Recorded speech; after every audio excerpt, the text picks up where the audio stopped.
Bom dia, turma! Vamos iniciar nossa aula de ciências de hoje, dando continuidade ao capítulo 9, Sistema Nervoso, um sistema de integração, e onde iremos abordar um pouco sobre a organização do sistema nervoso. Então, vamos aí acompanhar no livro didático de vocês, das páginas 127 a 129. Iniciando aí na página 127, a organização do sistema nervoso. Os animais vertebrados, como os peixes, os anfíbios, os répteis, as aves e os mamíferos, eles possuem uma organização do sistema nervoso bem parecida. Nesses seres vivos, o sistema nervoso ele é dividido em duas partes. O sistema nervoso central, que é composto pelo encéfalo e pela medula espinhal, e o sistema nervoso periférico, formado pelos nervos. Então, nós vamos aí conhecer um pouco desse sistema nervoso dos seres humanos e as estruturas básicas que o constituem. Então, nós temos aí uma representação do sistema nervoso em seres humanos, onde nós temos aí de um lado o sistema nervoso central, composto pelo encéfalo e pela medula espinhal, bem representado, e do outro lado nós temos o sistema nervoso periférico, que nós temos aí os nervos cranianos e os nervos espinais. Página 128. Na página 128 nós temos aí o sistema nervoso central, Ele é formado pelos órgãos, que recebem os estímulos vindos do corpo e coordenam as funções e geram os comandos, Ele inclui o encéfalo, que é localizado dentro do crânio, e a medula espinhal, que se localiza dentro da coluna vertebral, E ambos órgãos eles são protegidos por ossos e por 3 membranas, chamadas de meninges, como nós veremos agora a seguir. Então, nós temos aí o encéfalo, O encéfalo, ele é um dos maiores órgãos do corpo, pesando em um adulto em média de 1,5 quilogramas, e que esse órgão ele fica protegido pelos ossos do crânio e pelas meninges, Ele tem os estímulos internos e os externos, que são captados pelos neurônios e que são enviados até o encéfalo, e que eles produzem respostas voluntárias e respostas involuntárias. As respostas voluntárias são aquelas ações que fazemos por vontade próprias e que podemos controlar. Já as involuntárias são ações que o nosso corpo realiza sem que possamos controlá-las diretamente. E o encéfalo ele é formado pelo cérebro, cerebelo e pelo tronco encefálico, Então, nós temos aí a representação do encéfalo e sua estrutura, destacando sempre o destaque para as meninges e os ossos do crânio que o protegem. Na outra imagem, nós temos aí o cérebro, o crânio, o cerebelo e o tronco encefálico. E na outra imagem, nós temos aí a representação dos ossos do crânio e das meninges. Então, o cérebro, o que é o cérebro, gente? Vamos aí. O cérebro é a maior parte do encéfalo e que ele apresenta 2 metades bem definidas, que são chamadas de hemisférios cerebrais. Nós temos o direito e o esquerdo. E o cérebro, gente, ele é responsável, por receber e interpretar as informações sensoriais, por controlar os movimentos voluntários do corpo, por produzir a memória e o aprendizado, e também ele atua nos processos emocionais,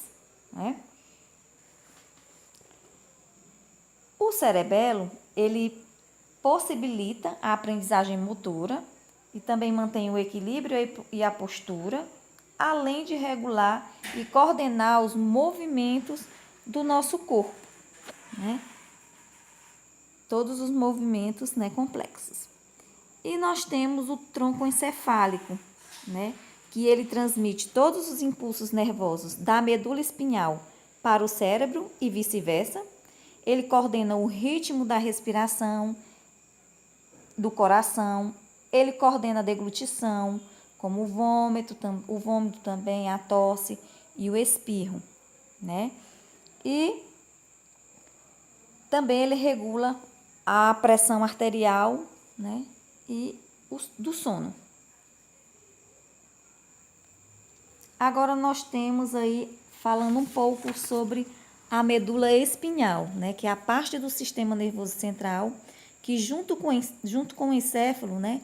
Elas originam-se vários nervos e que comunicam o sistema nervoso central aos órgãos dos tecidos e de diferentes partes do corpo, né? E justamente ela é protegida, né, pela coluna vertebral e ela é responsável por transmitir os impulsos nervosos entre o encéfalo e para o restante do corpo, como eu falei anteriormente. Agora a gente vai ver aí na página 129, né, o sistema nervoso periférico, né, que ele é composto principalmente pelos nervos, né, que partem do sistema nervoso central e atingem as diversas regiões do corpo, né? E esse sistema nervoso periférico, ele está dividido em sistema nervoso voluntário e sistema nervoso autônomo, né? O sistema nervoso voluntário, ele transmite as informações que determinam as ações voluntárias, né? Ou seja, aquelas que dependem da vontade do indivíduo, como andar de bicicleta ou tocar um instrumento musical, por exemplo. É formado também pelos nervos que levam todas as informações do encéfalo para os músculos esqueléticos, né? Que são os músculos associados ao esqueleto que atuam no deslocamento do corpo, como nos movimentos de andar, de correr e sustentar a postura em um conjunto com os órgãos, né? E o sistema nervoso autônomo, ele comanda as funções involuntárias, né, do organismo, como os batimentos cardíacos, como o ritmo respiratório, a digestão e a excreção. Então, nós temos aí duas imagens, uma representando algumas ações voluntárias, né, que tem até aí para dançar ou tocar um instrumento musical, né, o sistema voluntário, ele comanda os músculos necessários para a sua execução.